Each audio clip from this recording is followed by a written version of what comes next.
Hey guys, welcome to my channel. তো এই just office থেকে বাড়ি ঢুকলাম, আর ঢুকেই দেখলাম মা একদম নিরামিষ টেস্টি টেস্টি খাবার করে রেখে দিয়েছে। সেটা হচ্ছে আলুর দম সাথে পরোটা, হালকা তেলে ভাজা পরোটা সাথে এরকম আলুর দম। এই দেখেই কার না ভালো লাগে, খিদে পেয়ে গেছে দেখেই আমার। তো চলো আগে খাওয়া যাক, আর খেয়ে দেখি কেমন হয়েছে। তাও তোমাদেরকেও বলবো। দেখো একবার গ্রেভিটা দেখেছো? ওহো, কি গ্রেভি!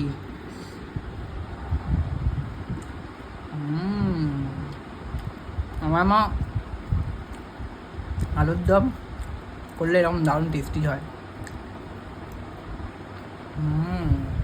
মায়ের হাতের আলুর দম আর পরোটা কার না ভালো লাগে! কি অসাধারণ খেতে হয়েছে!